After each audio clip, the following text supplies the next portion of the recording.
नमस्कार। पिछले वीडियो में हमने क्या किया था, 6.2 थ्योरम यानी बीपीटी थ्योरम कर लिया था। ये जो है कन्वर्स ऑफ बीपीटी है, ठीक है। तो कन्वर्स ऑफ बीपीटी क्या कहता है, देखिए कहता है if a line divides any two sides of a triangle in the same ratio then the line is parallel to the third side. देखिए क्या कह रहा है, ये मान लो ट्रायंगल है ए बी सी और ये मान लिया जाए कि जो डी और ई है वो ऐसा है कि इस सेम रेशियो में है। तो हमें दिखाना है कि डी पैरेलल बी सी है, ठीक है। सबसे पहले लिख लीजिए सॉल्यूशन, ठीक है। पहला पॉइंट में लिखना लेट, ठीक है। यहाँ पे प्रूफ लिख सकते हैं आप, प्रूफ लेट कर लिया हमने कि A B C is a triangle, is a triangle, ठीक है। Such that AD upon BD, AE upon EC, then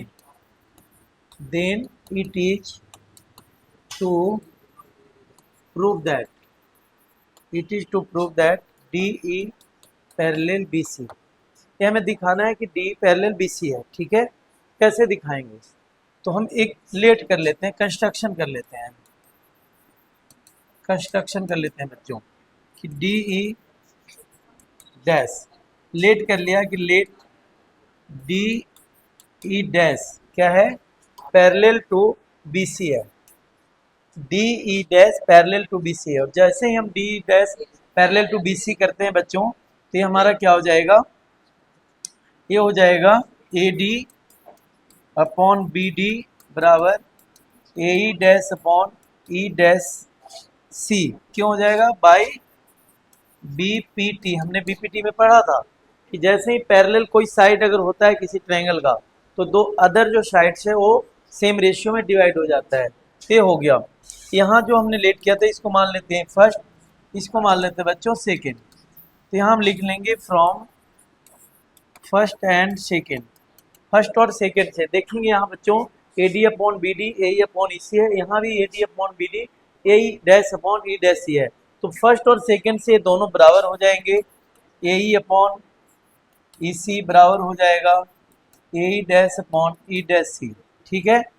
अब ये बराबर हो गया, आप क्या कर सकते हैं, इसको वन जोड़ लेते हैं दोनों तरफ, A E upon E C plus one बराबर A E dash C plus one.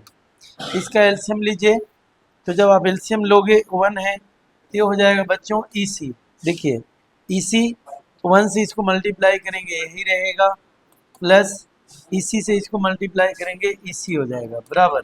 Same यहाँ पर भी क्या करेंगे, E dash C, A dash C one से इसको करेंगे A E dash plus E dash C. अब आप देखेंगे बच्चों के ए ई प्लस ई सी, ए ई प्लस ई सी पूरा ए सी हो गया अपॉन ई सी बराबर, देखिए A E dash plus E dash C, ये पूरा अगर हम लेते हैं ये भी ए सी हो जाएगा, ए सी हो गया। और नीचे क्या रहा हमारा ई डैश सी, अब ए सी से ए सी कैंसिल, तो ये हमें मिल गया ई सी बराबर ई डैश सी। देखिए ए सी यानी कि ई ई सी जितना ये है वही बराबर ये भी है, तो ये दोनों कब बराबर होंगे, यानी कि जो ई सी है कोइंसिडेंट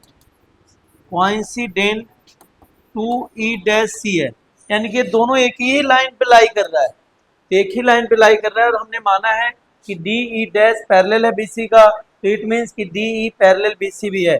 सो यहाँ लिख देंगे D E parallel BC, hence proved, अतः सिद्ध हुआ। तो इस तरीके से हम करेंगे बच्चों कन्वर्स ऑफ बीपीटी, ठीक है। अब देख लेते हैं कि इससे क्वेश्चन कैसे आएगा। देखिए यहाँ पे देख लेते हैं क्वेश्चन, यहाँ पे देख लेते हैं ऐसे। देखिए क्वेश्चन कैसे आएगा, मान लिया जाए कि ऐसे दे दिया आपको क्वेश्चन ए बी सी, ए दे दिया पी क्यू, ठीक है। ए दे दिया 2, ए दे दिया आपका 4, ए दे दिया 3, ए दे दिया 6। बोला कि बताओ क्या पी क्यू पैरेलल है बी सी का, तो P Q parallel B C का कब होगा बच्चों? ये हमारा कन्वर्स ऑफ बीपीटी देखना पड़ेगा।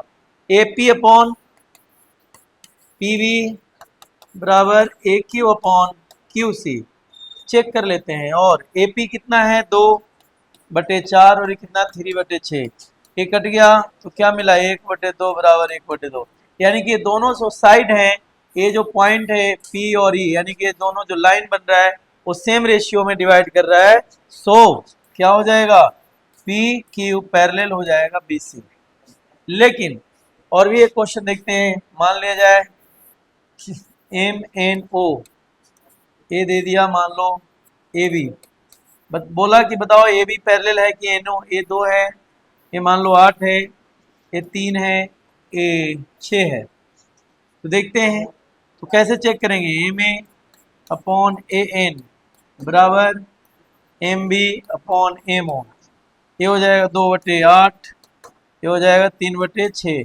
कट करते हैं, 2 का 2 दूनी 4, 3 का 3, 3 दूनी 6, 6 दोनों तरफ बराबर नहीं है। क्रॉस मल्टीप्लाई भी कर सकते हैं, 2 1 जा 2, 4 1 जा 4, दोनों तरफ सेम नहीं है, अतः ए बी पैरेलल नहीं है, यानी कि A B is not parallel to N O. ठीक है, that's all. Thank you very much बच्चों। अगर आपको अच्छा लगता है तो प्लीज़ सब्सक्राइब जरूर करें, शेयर कर दें, लाइक कर दें। धन्यवाद।